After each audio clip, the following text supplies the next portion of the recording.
J'ai plus 20 ans. Hein. Comment ça, t'as plus 20 ans? Ah bah non, c'est vrai, j'ai plus 20 ans. Oui. Non plus. Personne n'a 20 ans ici. Personne n'a 20 ans. Non, et son petit-fils n'est pas du 20e siècle. Oui. Ça, c'est sûr. Oui, ben, commence par... Ah ben, on va d'abord être poli, on va dire bonjour à tout le monde et bienvenue à cette présentation du nouveau livre et dernier livre de Marguerite Marie James. Pas le dernier, oui, mais pas... Le dernier en date. En date, oui. La caresse de l'ange, oui, nous souhaitons effectivement que ce ne soit pas le tout dernier. Voilà. Mais voilà, la langue française, nous parlions de la langue, fait que le dernier en date est le dernier quand même. Oui, ça c'est vrai. Ah oui, dans le temps. Qui n'est pas le premier ou le second, qui sous-entend qu'il y a une suite. Voilà. En effet. Et tradition oblige, donc quand on fait une présentation chez Novellas, on essaie de lire un petit poème, puisqu'on est d'abord amoureux des mots et de la poésie, moi-même étant poète, et toi aussi. On va donc lire un poème qui est repris de ce fabuleux recueil Au nom de qui est un recueil collectif de poètes et artistes francophones et ukrainiens, ukrénophones, je ne sais pas si ça se dit ça d'ailleurs. Mais donc il y a des illustrations et des textes, et je vais lire un petit passage au hasard, je ne vais pas choisir un des miens, ni le tien, puisqu'apparemment on a un lecteur. Un lecteur qui n'est pas là. Ah, bah alors je peux lire le tien. Tu peux lire le mien, si Je tu vais veux. lire le tien du coup. Et donc, explique un peu que c'est fait pour les réfugiés ukrainiens. Etc. Alors, le recueil, effectivement, le projet à la base était pour faire la promotion, pas forcément de la cause ukrainienne, parce qu'on ne prend pas position, mais effectivement aider les Ukrainiens réfugiés. Et on verse 5 € sur 15 à une association, une ou plusieurs, on verra le budget total que l'on pourra réattribuer en fonction des projets proposés. Et donc je vais lire le recueil. Alors chacun pouvait envoyer un ou deux textes, donc chacun avait en fait 2 pages à utiliser et chaque double page est traduite. Donc dans son cas, il n'y a qu'un seul texte, donc on a la première page, la langue originale qui est le français, et la page en vis-à-vis ou suivante, en ukrainien dans ce cas-ci. Et je vais lire en français, hein, je vous rassure. Alors, où sont passés... Tu veux le lire? Non, moi je lis très mal les textes. Où sont passés les rêves bleus de nos 20 ans? Quelle coïncidence! Les désirs, les souhaits, ces œuvres qu'on allait réaliser, qui nous rendraient célèbres, ces épopées, ces hymnes, ces poèmes, ces enfants qu'on allait concevoir, qui devraient faire notre bonheur et bâtir l'avenir.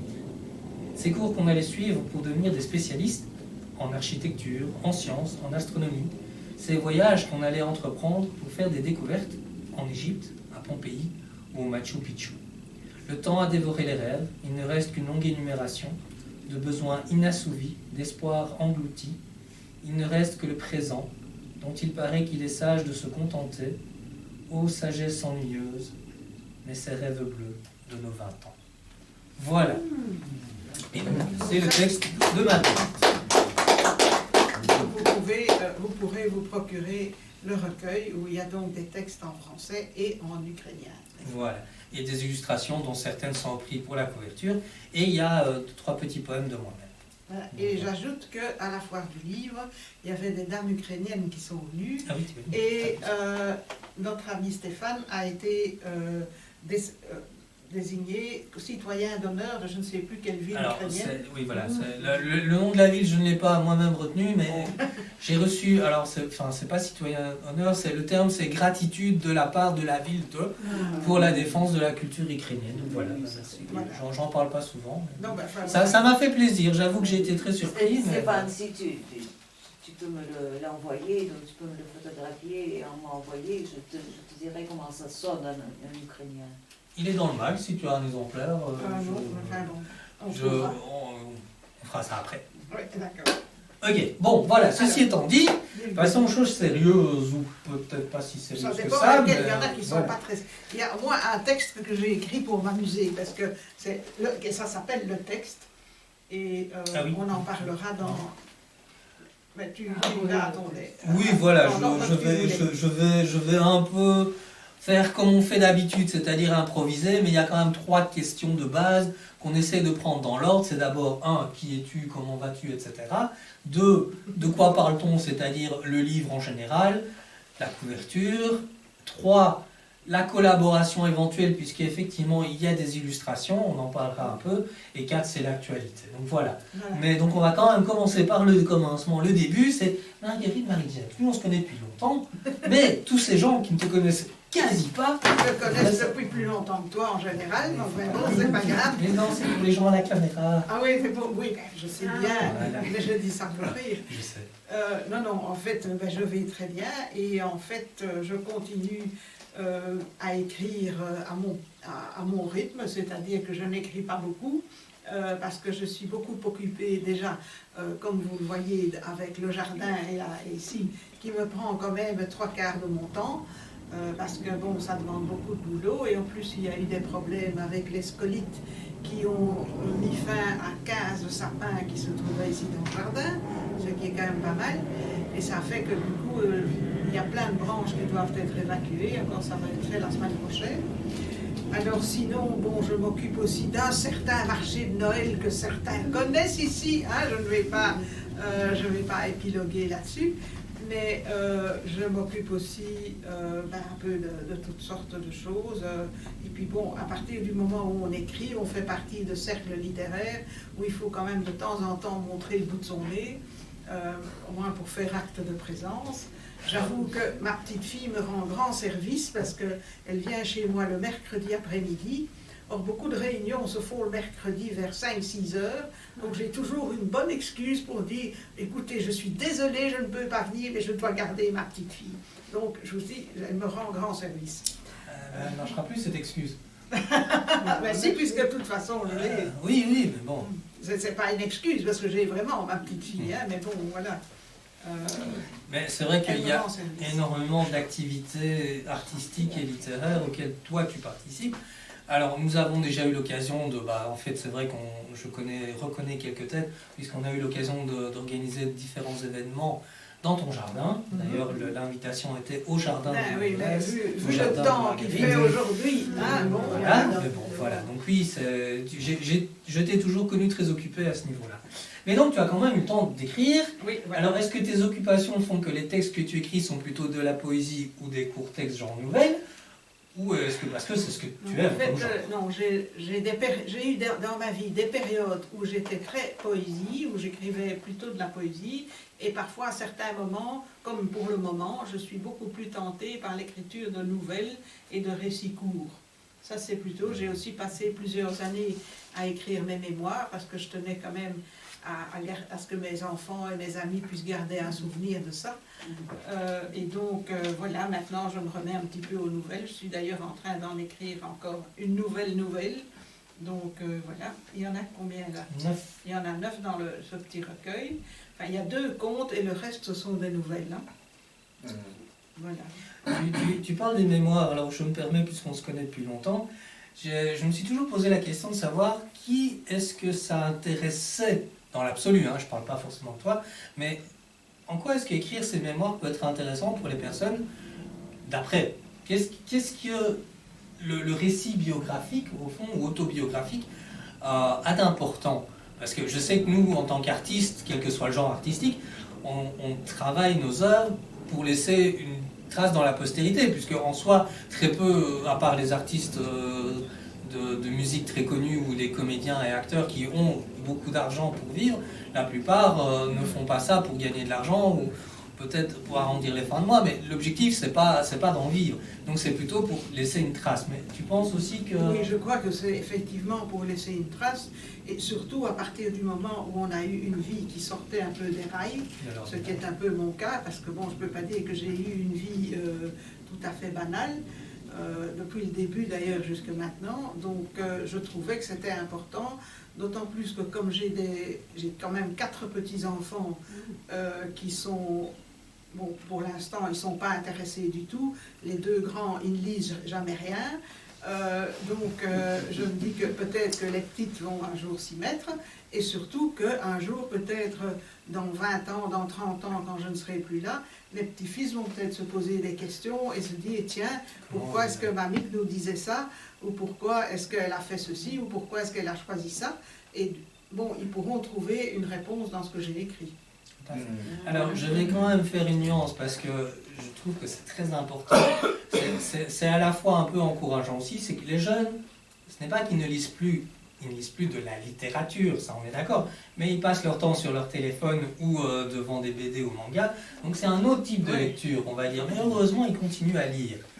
Une affiche de... les mails. Voilà, et une affiche de cinéma est aussi un exercice de lecture. Et Dans un sens, oui. voilà, donc on essaie de se rattraper comme on peut. Hein. Donc voilà. Alors tu as effectivement cité le texte, et donc ce que nous on va faire, c'est qu'on va un peu parcourir le recueil en terminant par La caresse de l'ange, Oui. qui était une demande explicite. Vous saurez pourquoi à ce moment-là. Et nous allons donc commencer non pas par l'ordre logique, mais par le texte, puisque c'est celui que tu as cité. J'ai cité le texte. Et donc tu peux, pour un peu toutes les nouvelles, expliquer le contexte d'écriture et peut-être en quelques mots le contenu, les gens le liront et le Oui. verront. Alors le texte, c'est un texte, oui, ça s'appelle le texte, mais en fait c'est parce que, bon, comme je l'ai dit, je fais partie de plusieurs cercles littéraires, et bien entendu, je n'ai pris personne en particulier comme exemple, ni cercle littéraire, ni écrivain. Redis-le. Je n'ai pris personne Voilà. comme exemple. Même pas par hasard. Même pas par hasard.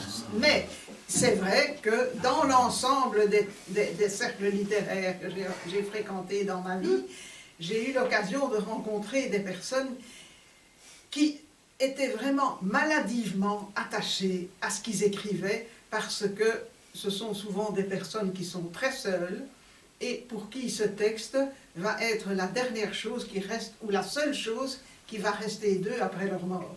Et alors ce petit texte qu'ils ont écrit, ça prend des proportions gigantesques, et si on a par malheur, ils sont tous persuadés bien sûr que c'est un texte qui est digne des textes de Victor Hugo, et ils sont tous persuadés, s'ils participent à un prix, qu'il est évident qu'ils doivent gagner le prix parce que leur texte est extraordinaire. Et alors ça donne lieu parfois à des anecdotes qui sont très comiques et très cocasses, même si parfois j'ai assisté à des prises de bec entre les responsables de cercles et certains écrivains parce qu'on avait mal orthographié leur nom, ou parce qu'on avait mis une virgule où il fallait mettre un point, ou je ne sais pas quoi, et que ça prenait des proportions où on se dit, mais enfin, qu'est-ce que ça peut avoir comme importance? Et donc là-dessus, j'ai écrit un récit court, où c'est vrai que je m'en moque un petit peu, mais gentiment quand même. Je ne suis pas agressive dans mon récit, mais c'est vrai que j'ai pris du plaisir à écrire. Alors, ne pas être agressif, ne pas avoir des propos. Le problème, c'est qu'il y a, dans toute communication, il y a la personne qui dit quelque chose, et il y a ce que la personne veut bien comprendre. Hein. Voilà. Donc, ce n'est effectivement pas de manière tout à fait objective et neutre, profondément agressif, mais je peux comprendre que beaucoup puissent se sentir frappés, heurtés, blessés et tout ce qu'on veut. Mais voilà. Enfin, en tout cas, ce n'était pas mon intention de blesser quiconque, mais je fais un récit en général. Alors, je vais lire un petit extrait Oui, pour illustrer... voilà. Mais je ne suis pas tranquille. Il ne faudrait pas que mon poème soit lu parmi les premiers, car j'ai remarqué que ce sont les derniers dont tout le monde se souvient. J'espère donc que le président ne va pas nous appeler par ordre alphabétique. Il faut que je sache. Je vais lui téléphoner. Mais je dois inventer quelque chose pour qu'il ne me soupçonne pas de quémander une faveur. Donc je lui annonce que je vais probablement arriver un peu en retard et que je ne voudrais pas manquer la lecture de mon poème. Cela le fait rire. Alors, oui. moi j'ai trouvé écho à ça, non pas parce que j'ai envie de pouvoir faire rappeler que mon poème est le meilleur que vous allez tous lire, mais effectivement je suis dans le dernier dans l'ordre alphabétique. Et donc effectivement cette notion-là était toujours dans mon esprit, oui, bah.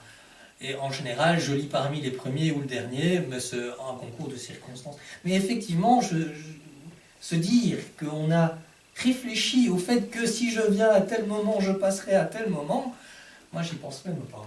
Hein. Non, mais ça je peux t'assurer qu'il y en a qui y pensent. Eh oui. Alors, on va passer du texte aux grandes vacances, Les grandes vacances, ah oui, voilà. qui est un texte que j'apprécie beaucoup puisqu'il se déroule dans la région liégeoise, étant moi-même liégeois. Oui, et il aime, il faut le savoir, il aime sa ville. Hein. J'aime toutes les villes, et particulièrement Liège. Pour le moment, c'est plutôt un trou. Oui, ben je suis passé à Liège mardi pour mardi dernier, pour ma visite médicale annuelle, et voir ma famille, et depuis 3 ans, on me dit « Oh, le Liège, c'est devenu n'importe quoi, le tram, c'est du grand bordel. » Bon, moi, j'ai toujours connu Liège en grand bordel, parce qu'à un moment donné, c'était la place Saint-Lambert, le tunnel de Cointe.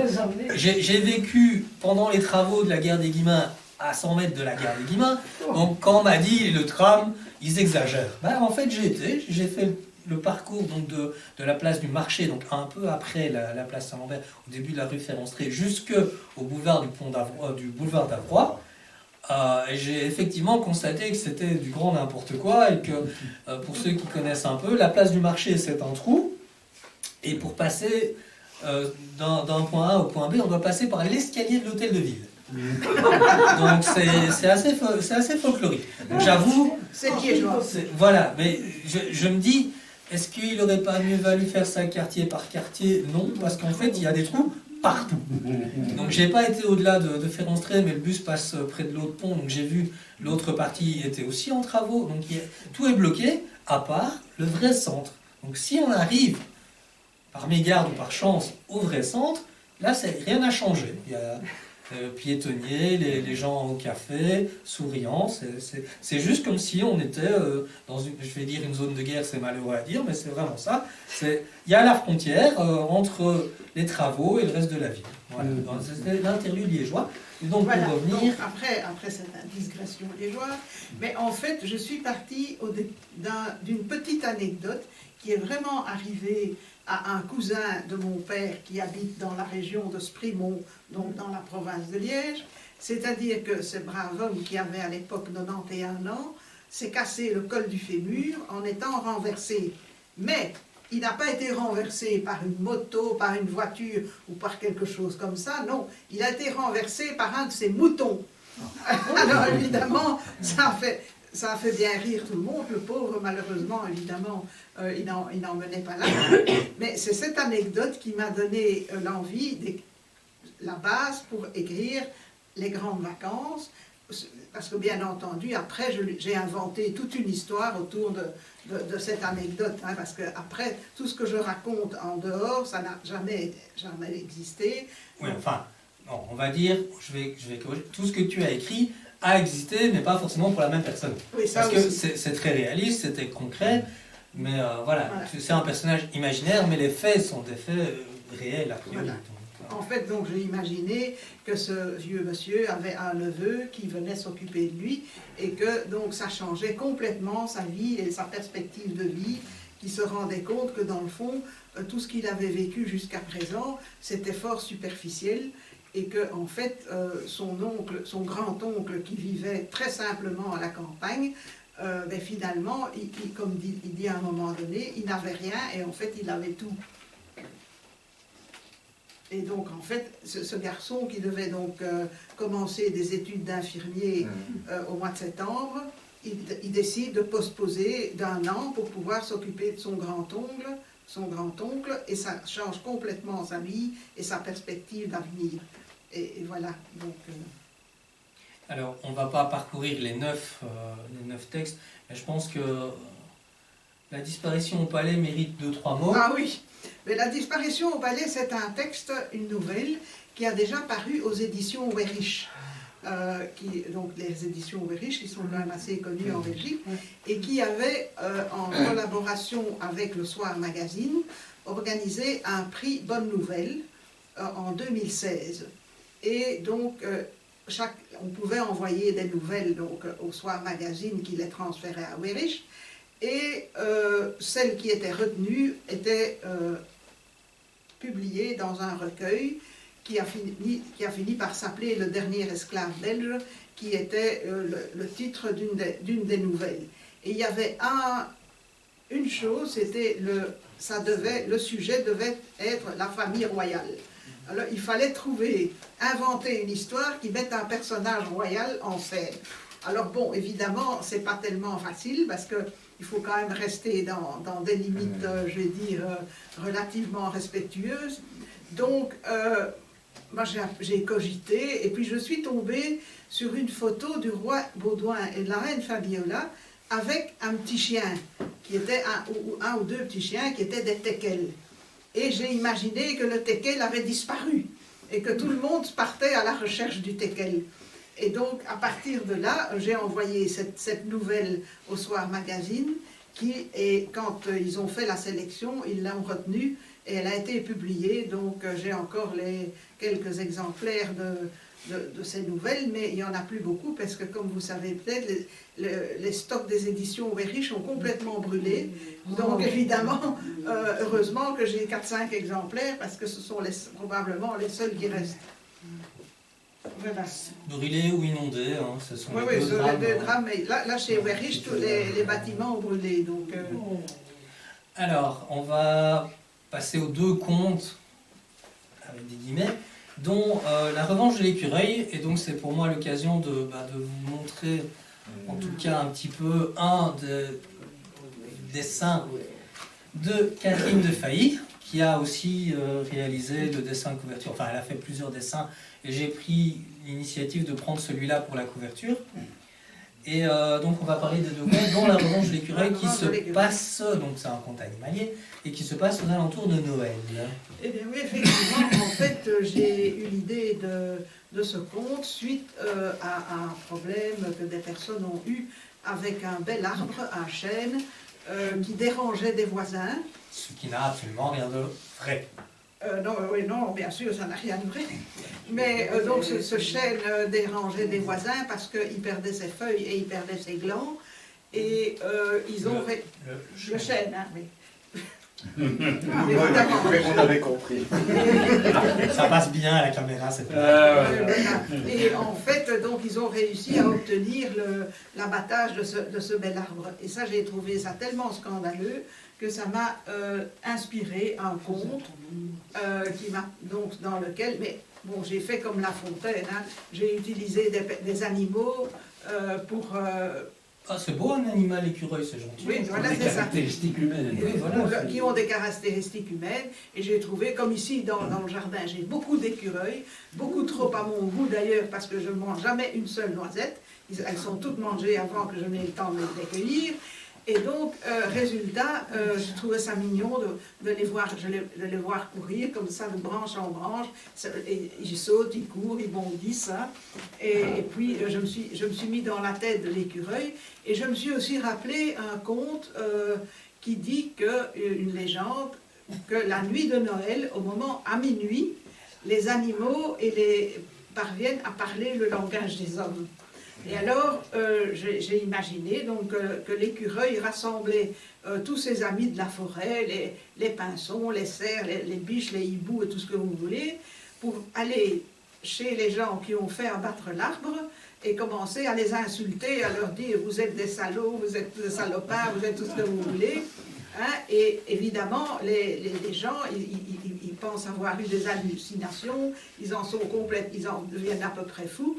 Et alors, pour finir, ils doivent aller chez un psychiatre pour se faire soigner. Voilà, donc ça c'est un peu l'histoire. Et je ne vous dis pas le mot de la fin, parce que ça sinon... Sinon, c'est pas drôle. Sinon, c'est pas vrai. Alors, je vais lire deux petits extraits qui corroborent ce qui vient d'être dit. Je cours, je saute, je bondis d'un arbre à l'autre pour éloigner les curieux. Pour l'instant, je ne veux pas de confrères dans mes parages, non mais. Les parasites qui s'insinuent dans ma fourrure suffisent à m'énerver. Je passe beaucoup de temps à les éliminer. Enfin, comme je peux. Il en reste toujours. Et je me console en multipliant les réserves pour l'hiver. Ça, c'est un petit passage.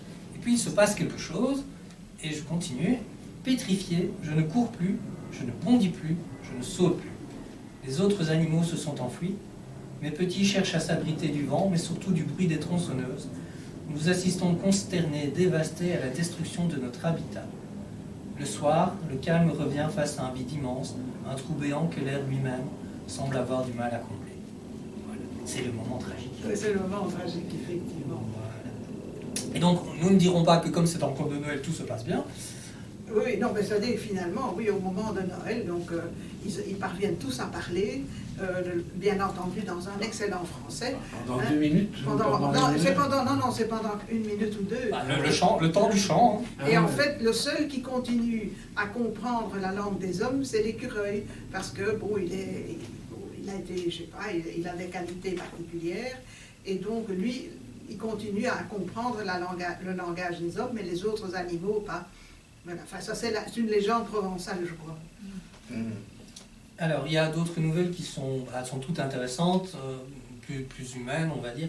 Il y a notamment Poison de famille, on n'en parlera pas, vous découvrirez, mais voilà, ce sont des contextes un peu plus durs. Oui, Le secret de l'oncle Fernand et le voisin, ce sont des situations qui sont plus, pas forcément plus tragiques ou plus vraies, mais voilà, donc c'est un autre registre de texte. Je voulais quand même dire un petit mot au sujet de Poison de famille, parce que, bon, on dit toujours qu'il y a des secrets de famille, mais en fait, les poisons de famille, moi je trouve qu'il y en a deux, ce sont les secrets et l'argent. Et la famille, en fait, il y en a trois. Oui. Enfin bon, les secrets et l'argent, ça c'est ce qui brise les familles, qui est une chose absolument... Enfin, quand il y a des problèmes de famille, c'est en général à cause de ça, parce que, et j'avoue que j'ai été inspirée par une personne, évidemment de ma famille, qui a été vraiment, comment dire, dont la vie a été vraiment brisée au point qu'elle a dû prendre toute sa vie des somnifères et des antidépresseurs et qu'elle a fini par avoir la maladie d'Alzheimer, parce que elle a été obligée toute sa vie de cacher des choses, de ne pas pouvoir dire qu'il s'était passé quelque chose de grave et qu'elle devait rester enfermée dans ce secret, et ce secret que tout le monde finalement connaît à la fin. Donc je trouvais ça, je voulais quand même illustrer ça, surtout que tout le monde finalement, dans les familles en général, on se doute qu'il y a un secret. Et, mais il y a l'héritage. Il y a les héritages, notamment, et puis les enfants illégitimes, et puis ceux qui sont illégitimes mais qu'on ne sait pas, et puis enfin bref. Voilà. Oui, il y a Dynasty, il y a Falcon Crest, il y a Cold West, il y a Dallas, tout ça. Oui, mais enfin bon, ici on est dans un autre registre. C'est de la fiction aussi. Oui, d'accord, enfin bon. Oui. Alors, qu'est-ce que tu voulais dire? Mais rien, on va terminer avec la caresse de l'ange. Oui, et puis je voulais encore dire quelque chose après. Hein. Oui, mais parle d'abord de la caresse de l'ange. Ah, mais moi j'ai rien à dire, c'est tout dire. Ah oui. Je te dis, on va parler de la caresse de l'ange. Eh bien, en fait, la caresse de l'ange... Si, je voulais quand même dire une chose. Quand même, ouais, oui. Alors dis-le. C'est qu'au début, quand j'ai commencé à réfléchir avant, je m'étais dit, je vais commencer par la caresse de l'ange puisque c'est le premier, et surtout parce que hier à la télévision, il y avait Miss Karate Kid, qui est un très bon film de l'époque, où il y a un personnage qui est un faucon qui s'appelle Ange. Et du coup, je me dis, bah tiens, le destin fait bien les choses, je vais pouvoir introduire la présentation en passant, mais non, puisque je dois en parler à la fin. Et donc, je comptais quand même en parler. Voilà. Mais en fait, j'avais dit, on en parle à la fin, parce que la caresse de l'ange ne s'appuie sur aucune anecdote réelle, contrairement à la... C'est la pure invention. Voilà, en fait, c'est même le conte que j'ai écrit en premier il y a déjà de nombreuses années. Et il était resté dans un tiroir, d'abord parce que j'avais demandé à Kathleen de Failly de faire les illustrations pour ce conte. Mais Kathleen de Failly a eu plein de problèmes de santé, de famille, je ne sais pas tout quoi, qui ont fait que, bon, elle a toujours remis en disant, oui, je ferai ça, attends, dans 6 mois j'aurai le temps, et l'année prochaine j'aurai le temps, et puis finalement, elle n'a jamais eu le temps. Et bon, entre-temps, bon, moi j'ai continué de temps en temps à écrire l'une ou l'autre nouvelle, comme Disparition au Palais, Le Voisin et les autres. Et à la fin, bon, j'ai proposé à Stéphane de les rassembler tous dans un seul recueil. Et à ce moment-là, quand Stéphane a fait la demande à Kathleen de Failly pour refaire des dessins, comme par hasard, à ce moment-là, elle a eu le temps de le faire. Ça a été un peu plus vite, oui. Oui, voilà. Donc, enfin, bref. Donc, résultat, finalement, donc, on a publié ce recueil, et comme La caresse de l'ange était le premier, on a donné le titre, qu'on trouve très beau aussi. Et en fait, là, La caresse de l'ange, c'est un conte initiatique, en fait. Hein, c'est-à-dire qu'il s'agit d'une personne, d'un enfant, qui suit sa mère, qui doit... Bon, je ne donne pas la raison pour laquelle chaque semaine, ils doivent traverser une forêt à pied. Bon, et la mère oblige l'enfant à la suivre sans regarder ni à gauche ni à droite. C'est pas pour un petit pot de beurre mais ça je n'ai pas... Non, je ne donne pas la raison de ce voyage. Et donc, chaque semaine, il doit suivre sa mère, et sans regarder à gauche ni à droite, et parce qu'elle lui a dit, il n'y a qu'un seul chemin et il est tout droit et on ne peut pas s'écarter du chemin. Et puis bien entendu, quand la mère meurt, il veut continuer tout seul. Et alors tout d'un coup, il découvre qu'il y a des tas de choses que sa mère ne lui a pas montrées parce qu'elle avait peur de tout ce qu'il pourrait découvrir sans elle. Et donc en fait, il découvre qu'il y a d'autres animaux que sa mère ne lui montrait pas et surtout qu'il y a d'autres chemins possibles. Et donc en soi, c'est un conte initiatique. Bambi. Mais, Bambi notamment, oui, c'est bien.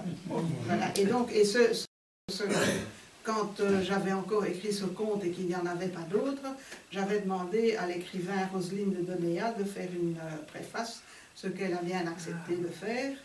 Et donc c'est pour ça qu'il y a une préface juste pour ce conte-là. Qu'on a appelé d'ailleurs avant-propos. Avant-propos, oui, enfin bon, d'accord. Et donc pour réembarquer sur le principe de devoir écrire différents textes avant de pouvoir finalement s'occuper de la calasse de l'ange, j'avais constaté effectivement que l'ensemble du recueil aurait pu paraître un peu léger, donc je lui ai fait écrire à la volée une dernière nouvelle qui, je pense, est Rencontre très spéciale. Ah oui, Rencontre très spéciale. Voilà. Et pour aussi expliquer ça, quand j'ai écrit mon tout premier recueil de nouvelles, j'avais écrit ma première nouvelle. J'étais très content de moi. Je me suis dit, je vais en faire une deuxième. C'est comme la pub Meurice, hein, on termine. Et la deuxième, j'ai eu du mal. J'y arrivais pas. Du coup, j'en ai écrit une troisième, une quatrième, une cinquième, une sixième. Et puis, c'est arrivé à la 10e que finalement, j'ai pu terminer ma deuxième nouvelle. Donc, oui, ne t'inquiète pas, ce n'est pas grave. Entre-temps, ce qui compte, c'est de continuer à écrire. Au final, ça vient. Et donc, moi, il y a une chose que je tiens quand même à dire, donc c'est que ce recueil est donc dédicacé à un certain David. David est un ami que je connaissais depuis 1995, époque à laquelle où je m'occupais d'enfants infirmes moteurs cérébraux. Et ce David était donc dans ce cas, et à l'époque, il avait 15 ans. Et pendant 12 ans, je me suis occupée avec d'autres personnes de ces jeunes qu'on accueillait le soir pour permettre aux parents de souffler une soirée ou deux par semaine. Et quand la maison a dû fermer, la SBL a été dissoute, mais je suis toujours restée en contact avec David, qui me téléphonait au moins 2 ou 3 fois par mois pour me raconter ses petites histoires, qu'il avait eu un problème à la caisse du GB, ou qu'il y avait une fuite dans sa salle de bain, enfin des trucs tout à fait des banalités. Mais enfin, j'entendais toujours sa voix s'il disait « Allô Marguerite, ici c'est David ». Oui, ça je le savais déjà quand il décrochait, hein, quand je décrochais. Et malheureusement, donc, David, en 2020 à peu près, il a été diagnostiqué avec un cancer de l'estomac. Et donc, il a suivi des traitements avec beaucoup de courage et il continuait à m'appeler régulièrement. En plus, bon, à un moment donné, il a attrapé évidemment le Covid, chose qui... Donc à la suite de quoi il a été hospitalisé. Or il faut savoir qu'il était en fauteuil roulant et il était fort plié, enfin il n'était pas droit. Et pendant le Covid, évidemment, ils l'ont étendu sur un lit, ce qui a fait que quand il s'est réveillé, parce qu'il a été mis dans le coma, bon, il avait des douleurs absolument atroces parce que tout son squelette avait été étiré. Et puis, bon, il a encore subi deux grosses opérations. Et après chaque opération, il me téléphonait en me disant « Oui, Marguerite, ça va aller mieux, tu sais, ça va aller mieux, oui. » Et puis, finalement, il y a eu un problème de septicémie suite à une énième opération. Et il m'a dit « Oui, ça va aller mieux, je te rappellerai dans quelques temps. » Et finalement, c'est sa mère qui m'a téléphoné pour me dire qu'il était parti. Et donc, voilà, c'est pour ça que j'ai décidé de dédicacer ce livre à David, dont la photo se trouve là-bas derrière d'ailleurs. Et c'était un garçon, il était physiquement handicapé, mais il parlait 3 langues, hein, donc il parlait le français, l'anglais et l'éthiopien, puisqu'il était d'origine éthiopienne. Et donc voilà, donc notre David est parti, et donc c'est pour ça que j'ai dit je vais donner 20% de mes droits d'auteur à la Fondation contre le cancer en souvenir de David. Voilà. Okay. Bon, on ne va pas terminer sur cette note-là, hein. Je vais lire un extrait, Voilà. quand même. Oui, quelque chose de plus drôle. Bah, on va essayer de terminer sur une note un peu plus joyeuse, hein, mais, Ah bah on peut juste terminer avec ça.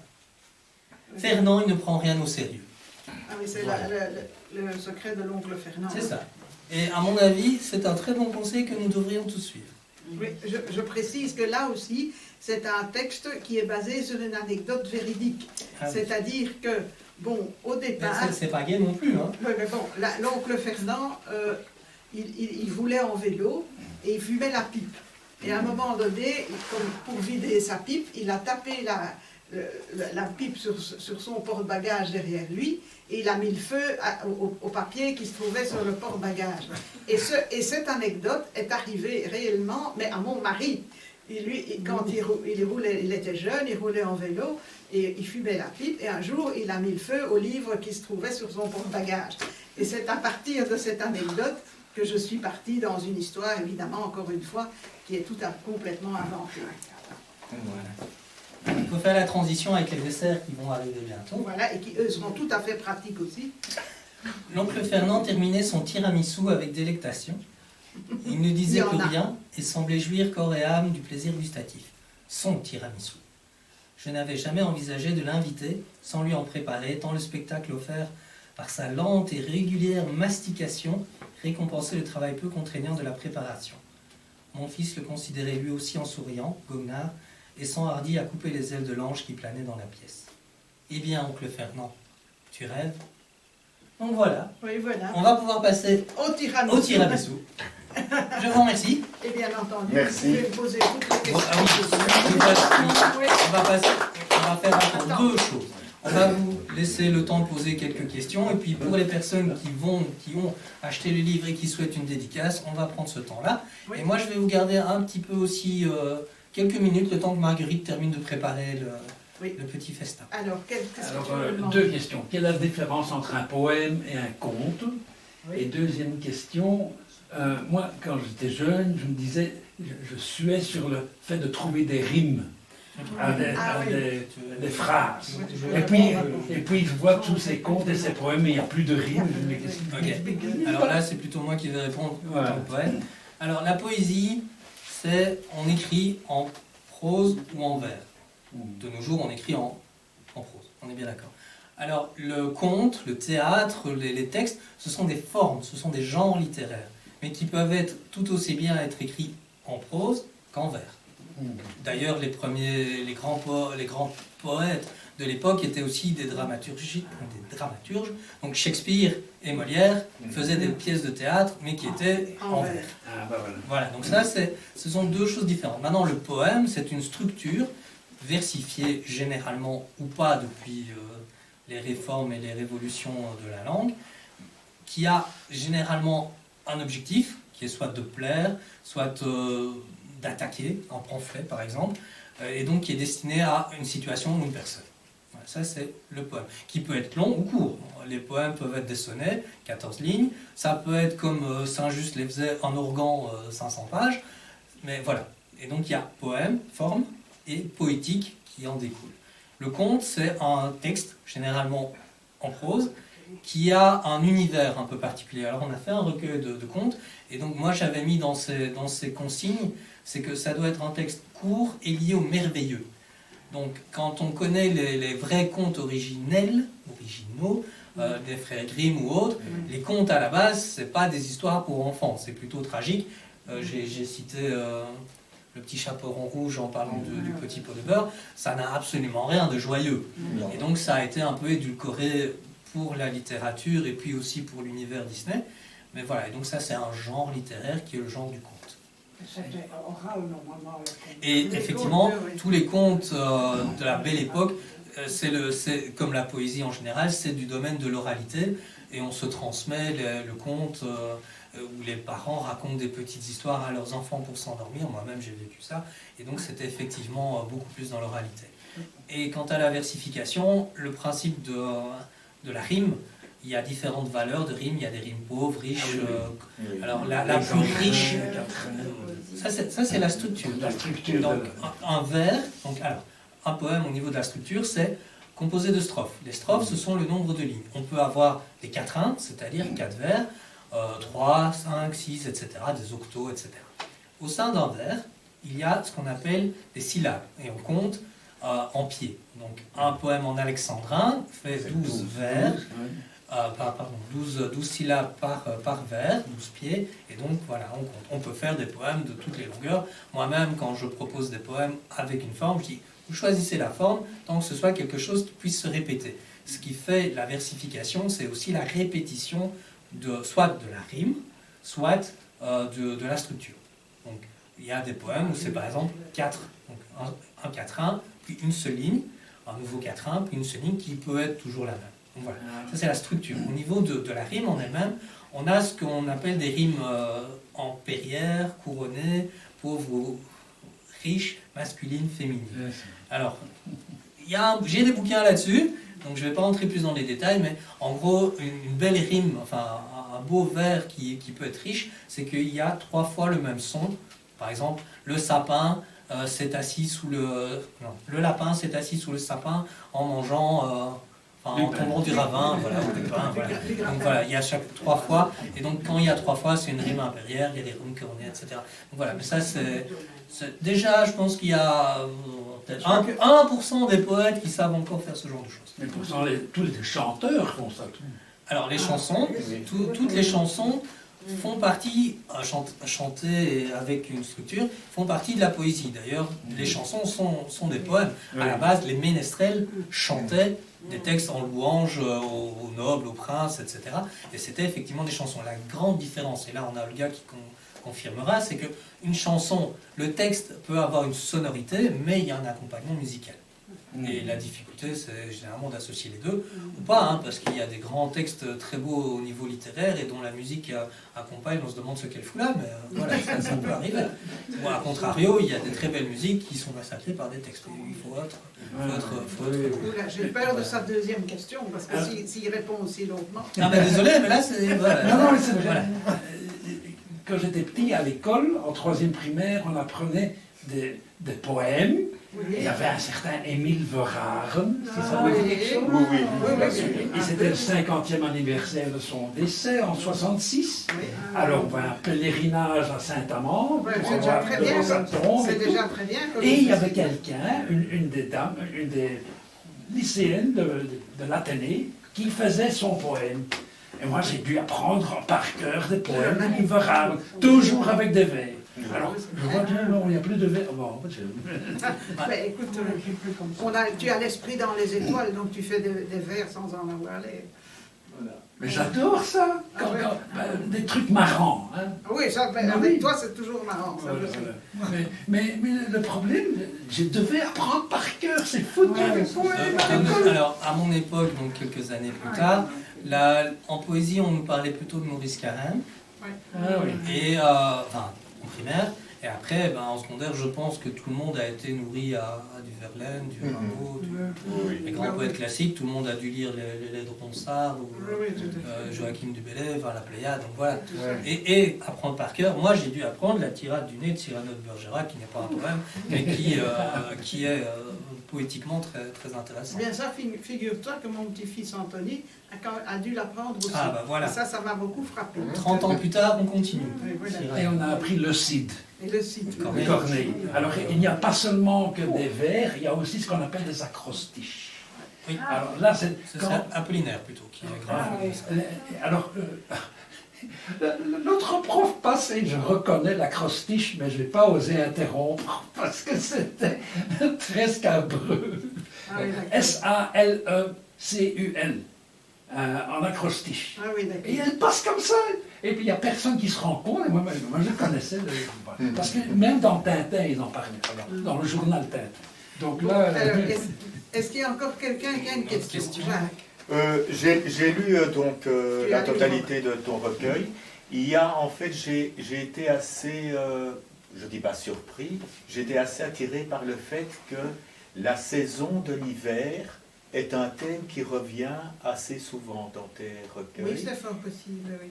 Bon, y a-t-il une raison que tu éprouves? Écrit au coin du feu en regardant la neige. Non, oui, c'est vrai que moi je trouve que l'univers hivernal est quelque chose qui m'inspire beaucoup de textes, oui, je pense, oui. Plus que les autres saisons. Peut-être, oui, peut-être. Mais je ne sais peut-être pas très bien l'expliquer, mais c'est un fait, oui. Il y a aussi une autre un autre fait, c'est qu'effectivement en hiver, il y a moins d'activités artistiques, Oui, ça, c'est littéraires, aussi possible. et on a un peu plus de temps pour soi aussi. Oui, oui. Ça, c'est- Puis je crois que ça revient un petit peu de quand on lit les contes pour enfants qu'on avait quand on était petit. on est- Il y a beaucoup de choses qui se passent aussi en hiver. Hein. Ah, mais c'est dans le noir. Oui, c'est dans le noir, Oui. je sais pas, c'est au coin du feu. Honnêtement, un conte de Noël en plein juillet, c'est pas... Non, non, Non, voilà. ça va pas le En faire. Australie. Et c'est vrai qu'à mon avis, tu as raison. Oui, mais il faudrait que je réfléchisse un peu à la question pour essayer de... La prochaine fois, tu noteras quand tu écris quel est le mois, la période. D'accord. C'est possible, c'est tout à fait possible. Il y a des gens qui n'écrivent pas pendant certaines périodes et qui écrivent vraiment mieux, plus inspirés. Ben, Voilà, le truc, c'est l'inspiration. L'inspiration, voilà. Mais j'ai peut-être plus d'inspiration en hiver que pendant le... Il y a aussi une autre hypothèse qui moi, m'irait parfaitement, c'est le temps de la macération de tout ce que tu as pu vivre Pendant l'été. l'été. Oui, ça c'est possible aussi. et que ça revient à ce Ça moment-là. revient à ce et moment-là. en- Oui, voilà. oui, ça c'est possible parce que c'est vrai que quand je tombe les pelouses, quand je m'occupe de mon potager, je réfléchis à beaucoup de choses que je pourrais écrire, etc. Ce qui fait que parfois je fais des bêtises en travaillant parce qu'évidemment j'oublie de regarder ce que je fais. Donc ce n'est pas les scolytes qui a liquidé les sapins. Si, tu si, sais, ils ont bon dos. Oui, non, ce sont les scolytes. Mais je veux dire, quand il s'agit de petites choses, je suis capable de marcher sur un légume au lieu de... Parce que j'ai oublié de regarder où il était. Mais voilà, voilà c'est tout. Alors, il y a encore Une quelqu'un autre qui... question? One question. Non. Ah, Jacques, Oui, encore Mais oui, parce que bon, je te dis, comme je l'ai lu, j'ai quelques questions à poser. En fait, quelle est la motivation profonde qui t'a fait démarrer donc, de vouloir publier ces nouvelles, de les écrire plutôt? Alors, j'avais envie de continuer à écrire. Hein, donc, comme j'avais terminé mes mémoires, je dis il faut que je fasse quelque chose. Et comme j'avais cette caresse de l'ange, ce conte qui restait un peu en stand-by parce que j'attendais les illustrations qui ne venaient pas, j'ai eu envie d'écrire soit d'autres contes, soit d'autres récits. Et au départ, je ne savais pas très bien quoi écrire, et je suis partie de ces petits faits. Bon, pour l'histoire de disparition au palais, là j'étais obligée, j'avais un thème choisi par le Soir Magazine. Mais alors, par contre, pour les autres, je suis partie d'abord de ces deux anecdotes avec mon mari qui avait mis le feu à ses bouquins sur le porte-bagages, avec le cousin qui s'était fait renverser par son mouton. Et après, bon, ben, il y a des histoires qui sont venues comme ça. Le voisin, c'est venu comme ça. Qu'est-ce qu'il y a encore? Le texte, là, évidemment, ce sont les rencontres littéraires qui m'ont donné l'envie d'écrire ce texte. C'est vrai qu'on ne doit pas aller très loin pour être inspiré finalement. Non, ça peut partir d'une On anecdote. a un professeur d'astrophysique à l'UNAMUR Oui, qui a écrit un roman de science-fiction, comme ça, 23e siècle. Ça sonne. Et tout ce qu'il écrit, il met des annexes pour Oui, expliquer mais tout ça. écoute. Mais il a, quand on lui a posé des questions, on est plusieurs à se demander, est-ce que tu vas pas faire un album illustré? Oui, tu fais allusion à André Fusfa. Oui, j'ai le bouquin, je l'ai Ah. commencé, mais c'est extrêmement difficile à lire, tu sais. C'est parce que il y a beaucoup trop d'explications scientifiques au milieu du texte. Et comme moi je ne suis pas du tout une scientifique, ça ralentit tout à fait le récit. Ah, il nous prévient à chaque fois qu'il y a une conférence, attention, pas parler de ceci. Ah mais non, c'est-à-dire que bon, quand il y en a qui font des équations, alors là, non, là, Ça dit, il y a des gens qui n'ont jamais rien compris en maths, il y a des gens qui n'ont rien compris au français. Parce que quand ils arrivent devant un livre, ils disent « Ah, ben il n'y a pas d'image », bah oui, il y a que des mots, ça va être compliqué pour toi, je sais. Voilà. Sur ce, je pense qu'on va passer de l'autre côté. Oui, enfin, Une dernière- laissez-moi quand même. Une Oui, dernière non. question. Le titre, le choix du titre. C'est la première La nouvelle. caresse de l'ange. Oui. Ah ben, c'est-à-dire qu'en fait, c'était le premier texte qui est donc le plus ancien. Et bon, d'abord, je trouvais que le titre était beau. Je m'enorgueillis de penser que j'avais choisi un beau titre. Et en plus, honnêtement dit, personnellement, c'est quand même le texte que je préfère aussi.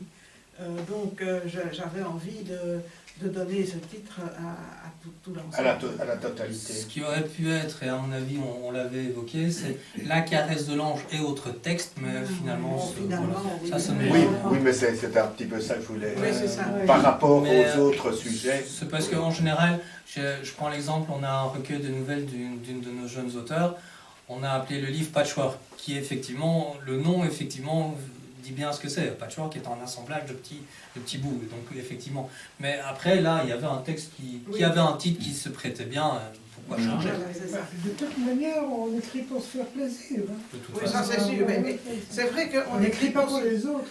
Oui et non. Je dois dire que, bon, moi je trouve quand même j'ai parfois pensé à ceux qui allaient le lire, parce que quand j'écris par exemple le secret de l'oncle Fernand, il y a quand même à la fin, bon je ne vous donne pas la fin, mais il y a une réflexion sur est-ce qu'on doit dénoncer quelqu'un quand on le soupçonne d'avoir fait quelque chose de mal. Et quand on lit ça m'échappe maintenant, puisqu'il y a encore, c'est pas le voisin, oui, dans le voisin aussi, elle garde, à la fin, il garde le secret du voisin. Il y a beaucoup de secrets. Il y a beaucoup de secrets, et il y en a d'autres aussi où j'ai pensé, oui, voilà, ça peut susciter une réflexion chez le lecteur. Et donc, à ce niveau-là, oui, j'ai pensé au lecteur qui allait lire l'histoire. Donc, et je pense aussi, par exemple, même les poisons de famille, à la fin, bon, ils décident quand même d'en finir avec tous ces secrets et ces histoires. Hein, donc, c'est aussi Non, mais ce que rien je de veux dire, tel que parce que quand tu dis que ça suscite une réflexion chez le lecteur, oui, est-ce que tu ne le fais pas exprès? je le fais un peu exprès, Tu le oui. fais un peu exprès? Ah oui, C'est oui, possible. certainement, dans le secret de l'oncle Fernand. Ou bien c'est parce que, clairement. oui, ça t'est égal ce qu'il peut penser. Ah, mais c'est-à-dire, il peut répondre à la question comme il veut, mais moi je veux simplement susciter la réflexion. Hein, ou dans, D'ailleurs, j'en reviens à ce que je disais sur les contes. Une des autres caractéristiques, c'est qu'en général, à la fin, il y a une morale. Oui. Oui. Ouais, c'est ça. Voilà. Ici, ma morale, c'est de poser une question, en fait, hein, ou de susciter plutôt une réflexion. Parce qu'il y en a un autre, d'ailleurs, c'est pas dans les grandes vacances, non, qu'est-ce qu'il y a encore, le voisin, le texte, qu'est-ce À la table des Les poisons de famille. Voisin en famille, rencontre très spéciale, voisin des grandes vacances, près de l'oncle Fernand, le voisin, non, je ne sais plus. Il y en a un aussi où ça se termine, où je dis, oui, dans le fond, les gens doivent... Mais en fait, oui, les grandes vacances, on voit le garçon qui choisit, donc, plutôt que de prendre en fait une année sabbatique pour s'occuper de son grand-oncle. Et je me suis dit que c'est une chose auquel les jeunes devraient penser de temps en temps, c'est qu'il faut pouvoir faire face à l'imprévu.